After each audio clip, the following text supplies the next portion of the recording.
اعوذ باللہ من الشیطان الرجیم بسم اللہ الرحمن الرحیم السلام علیکم۔ Welcome to Yasmin audio novel. ہم آپ کو اس چینل پر خوش آمدید کہتے ہیں۔ آج جو ناول ہم آپ کے لیے لے کر آئے ہیں اس کا نام ہے چاندی کی کٹوری، جس کو تحریر کیا ہے راحت جبی نے۔ ٹوٹی پھوٹی اینٹوں والی گلی، قطار در قطار مکانوں کا سلسلہ، پکی نالیاں جو اوپر سے بھی ڈھکی ہوئی تھی۔ بارش کے دنوں میں بھی زیادہ مسئلہ نہ ہوتا۔ اس گلی میں کوئی خصوصیت تھی تو یہ کہ ہر گھر کے سامنے شہتوت کا ایک درخت موجود تھا، جہاں اسکول آتے جاتے بچے کالے جامنی شہتوت چن چن کر اپنی جیومیٹری اور لنچ باکس بھر لیتے۔ کبھی کبھار گلی سنسان دیکھ کر کالج کی لڑکیاں بھی موج میں آ جاتی، شہتوت چنتی، بلا وجہ کھلکھلاتی جاتی۔ اسی مناسبت سے یہ گلی شہتوت والی گلی کہلاتی تھی۔ اپنی گلی کے عین درمیان میں آمنے سامنے دو گھر تھے۔ کچھ سال پہلے تک دونوں گھروں کا اندرونی اور بیرونی نقشہ ایک سا تھا۔ جب عبدالرحمن مرحوم نے اپنے دو مکان دونوں بیٹوں کے نام کیے اور بڑھتے ہوئے خاندان کے پیش نظر عبدالقدوس سامنے والے گھر میں منتقل ہوئے تو سال بھر میں گھر کا اندرونی اور بیرونی حال بدل کر رہ گیا۔ ٹوٹے پھوٹے دروازے کی جگہ براؤن گیٹ، صحن سے کمروں تک ٹائلیں، جدید اسٹائل کا کچن، دیواروں پر وال گرافی۔ حالانکہ یہی عبدالقدوس تھے جو گھر میں خرچہ دیتے، سو رونے روتے۔ یہ چھپا خزانہ کہاں سے نکلا ہے کوئی نہ جانتا تھا۔ تبدیلی کا یہ عمل صرف گھر تک محدود نہ رہا بلکہ رویوں میں بھی وہ در آیا۔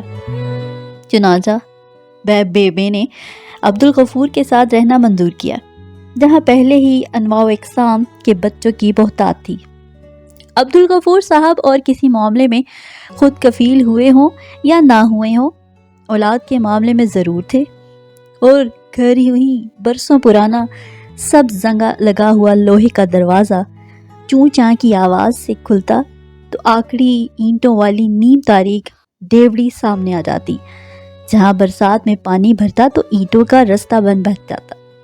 اسی کہکشاں پر چل کر ڈیوڑی ختم ہوتی تو سامنے صحن، برآمدہ، آگے پیچھے 3 کمرے، چھوٹا سا کچن اور ڈیوڑی کے اختتام پر موجود غسل خانہ، سب کچھ ایک دم سامنے آ جاتا۔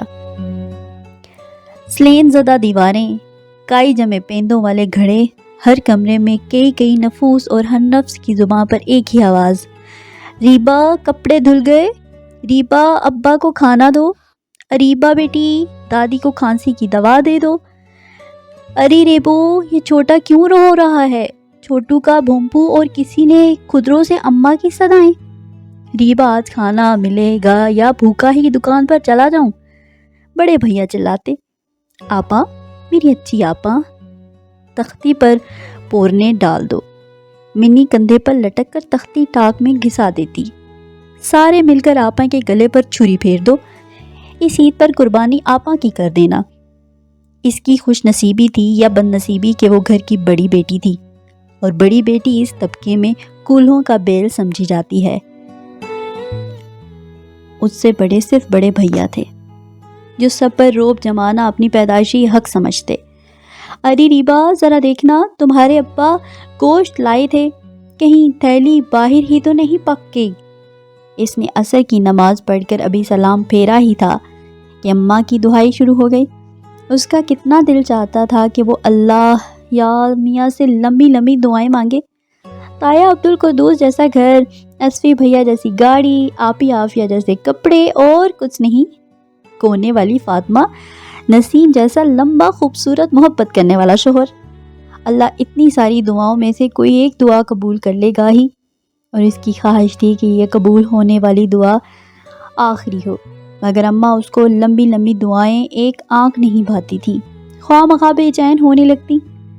ارے بس کر، فرشتے بھی تھک گئے دعائیں لگتے، اٹھ کر ہانڈی چڑھا، روٹی کی فکر کر، مغرب کے ساتھ سب کو کھانا چاہیے۔ اب بھی یہی ہوتا۔ اس نے جھنجھلا کر جائے نماز لپیٹی اور کچن میں آ گئی۔ ابا نے سنبھال کر تھیلی فریج میں رکھی تھی۔ ریبا آپا آج گوشت پکے گا؟ چھوٹو موٹو صحن میں ناچنے لگے۔ میں بڑی بولی ہوں گا۔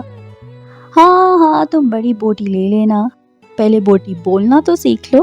ہاں آیا کہیں کا شاہ رخ خان۔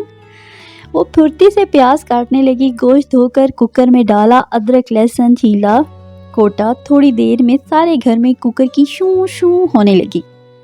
ادرک لہسن ڈال کر خوب اچھی طرح بھونو۔ عبدالغفور کے لیے مسالے والی بوٹی نکال لو، بیبے چٹخارا سا لے کر کہتی۔ اس سے پانی والی بوٹی حلق سے نہیں اترتی۔ ہاں، اس کو مسالے والی بوٹی کھلاؤں اور باقیوں کو؟ ریبو، 2 آلو ڈال لینا ورنہ پورا نہیں پڑے گا۔ اماں چمک کر کہتی تو بیبے کو غصہ آ جاتا۔ سارا دن ہڈیاں گھسائے 2 بوٹیوں کا حقدار نہیں۔ ریبا کان لپیٹ کر اپنا کام کیے جاتی۔ اس نے آلو بھی ڈالے، شوربہ بھی بنایا اور ابا کے لیے مسالے والی 2-3 بوٹیاں بھی الگ کر کے چولہے کے نیچے گھسا لی۔ گرم مسالے اور ہرا دھنیا ڈالا تو خوشبو سارے گھر میں پھیل گئی۔ تبھی بیبے اپنے پلنگ سے اتر کر ہولے ہولے چلتی ہوئی کچن میں آئی۔ بن گیا سالن، کہتے کہتے ریبا کے ہاتھ سے ڈوئی لے لی۔ ریبا کا دل چاہا کہ بیبے کے ہاتھ سے ڈوئی چھین لے، انہیں کچھ سخت سنا کر یہاں سے جانے پر مجبور کر دے، لیکن وہ مجبور تھی اپنی مروت بھری طبیعت اور اس محبت کے ہاتھوں جو اسے اپنی بیبے سے تھی۔ لیکن یہ محبت اس محبت سے کہیں کم تھی، بیبے کو عبدالقدوس سے تھی۔ بیبے کو پتا تھا ریبا نہیں انہیں گھور رہی ہے، تاؤ کھا رہی ہے، پھر بھی انہوں نے کانپتے ہاتھوں سے الماری سے چاندی کی کٹوری نکالی، سالن اس میں ڈالا، پھر تھالی سے ڈھک دیا۔ کوئی اچھی چیز پکے تو دوسروں کا حصہ بھی نکالنا چاہیے، انہوں نے مخصوص جملہ کہا۔ ریبا کا دل چاہا وہ انہیں بتائے کہ جن لوگوں کا حصہ وہ نکالتی ہیں وہ اس سے کہیں اچھا کھاتے ہیں، مگر انہیں کبھی توفیق نہیں ہوئی کہ ان لوگوں یا کم از کم بیبے کا حصہ ہی نکال دیں۔ اسے کٹوری لے کر جانا ہی تھا۔ وہ نہیں چاہتی تھی کہ بیبے وہ سب دیکھیں یا سنیں جو وہ دیکھتی یا سنتی تھی۔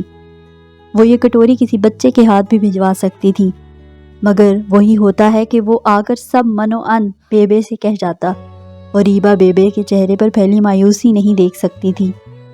جا عبدالقدوس، کھانا کھا لے گا۔ اس نے ایک طویل سانس لے کر دوپٹہ ٹھیک کیا، کٹوری ہاتھ میں لے لی۔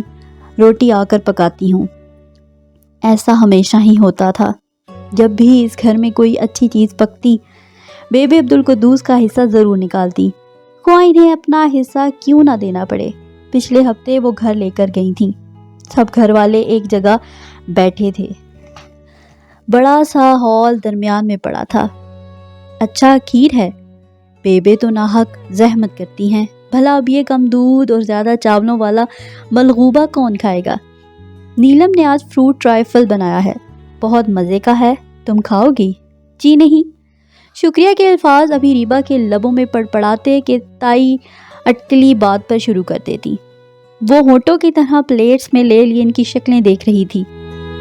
آخر تایا کو مروت نبھانا یاد آتا۔ ہاں ہاں، کچن میں رکھ دو، میں بعد میں کھاؤں گا، آخر میری بیبے نے بھجوائی ہے۔ حالانکہ ریبا کو یقین تھا وہ یہ کھیر کبھی نہیں کھائیں گے۔ بیبے کو میرا سلام کہنا۔ گویا وہ جا سکتی تھی۔ وہ پلیٹ کچن میں رکھ کر مرے مرے قدموں سے لوٹی۔ عبدالقدوس نے کھا لی؟ بیبے نے اشتیاق سے پوچھا۔ جی مزے سے، اس نے تھوک نکل کر بمشکل کہا تھا۔ بیبے کی بوڑھی آنکھیں چمکنے لگیں۔ اس کنڈی ٹھاپ پر ٹرائفل یاد آئی۔ کیا بیبے چند چمچے کی حقدار بھی نہ تھی؟ وہ گلی عبور کر کے سامنے والے گھر کے گیٹ پر کھڑی تھی، اور اس سے پچھلے ہفتے جب وہ آلو قیمہ کا سالن لے کر گئی تھی تو سب کے KFC جانے کی تیاری کر رہے تھے۔ آج دروازہ احسن نے کھولا۔ ریبا آپی آئی ہیں، کہتا باہر ہی بھاگ گیا۔ وہ اندر آتے ہی چکرا گئی۔ کچن میں خاصا رش تھا، انواع و اقسام کی خوشبوئیں سارے گھر میں چکرا رہی تھیں۔ وہ کچن کے دروازے میں ششدر سی رہ گئی تھی۔ کڑاہی میں مچھلی شوں شوں کر رہی تھی تو توے پر کباب فرائی ہو رہے تھے، مختلف اقسام کے سلاد بن رہے تھے۔ بڑے بڑے دیگچوں میں کیا تھا وہ اپنا ڈھکن اٹھائے بتا سکتی تھی۔ بریانی، کڑاہی، گوشت، کوفتے، سب کچھ۔ اپنی کم مائگی کے احساس سے ریبا کی آنکھیں بھر آئیں۔ ہاتھ میں وہ کٹوری لرز گئی جس میں شوربے میں 2 بوٹیاں اور چند آلو ڈوبے تھے۔ یہ ان کے گھر کا اچھا کھانا تھا۔ امی یہ لیں، آئس کریم اور رس ملائی، یہ پیپسی کے 4 لیٹر پیک، اب اگر کچھ منگوانا ہو تو احسن کو بھیجیے گا۔ کیسی ہو ریبا؟ اصفی بھائی نے سامان حفصہ کے ہاتھ میں تھمایا اور بنا اس سے جواب لیے واپس مڑ گئے۔ تائی نے اسے یوں دیکھا جیسے کہتی ہوں تم پھر آ گئی۔ اس نے جلدی سے کٹوری میز پر رکھ دی۔ بیبے سے کہو خواہ مخواہ زحمت مت کریں، کوئی کھاتا تو ہے نہیں، تایا تو تھے نہیں، سو انہوں نے آرام سے کہہ دیا۔ وہ پس اسپات میں سر ہلا کر مڑ گئی۔ کن سوئیاں لینے کی عادت ہے، کسی نہ کسی بہانے بھیج دیتی ہیں۔ ان کی بڑبڑاہٹ ریبا نے پوری طرح سنی اور اسے سمجھ آیا کہ کن سوئیاں کہا جا رہا ہے۔ پتہ چل گیا ہوگا آج میرے میکے کی دعوت ہے، اب اس فقیروں والے سالن کا کیا کرنا ہے۔ ریبا کے قدم آہستہ آہستہ ہوئے، سماعتیں چوکنا ہو گئیں۔ کسی فقیر کو دے دینا یا نوکرانی کو، ایسا کھانا تو نوکرانی بھی نہ کھائے۔ چاندی کی کٹوری پنچی گئی۔ ریبا بھاگتی ہوئی گھر کا دروازہ عبور کر گئی، چپکے سے آ کر کچن میں پیڑے بنانے لگی۔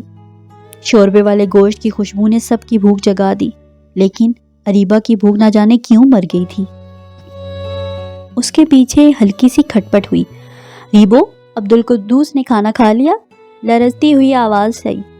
جی بیبے، بہت شوق سے۔ اس نے رخ بدل لیا، آنسو حلق تک اتر سے گالوں پر بہنے لگے۔ سنی پتہ نہیں کیسے سیڑھیوں سے پھسل گیا۔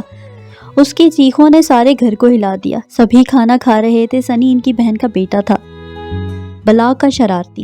اچھی بھلی دعوت چل رہی تھی، سب کی تعریفیں سن سن کر دل شاد ہو رہا تھا۔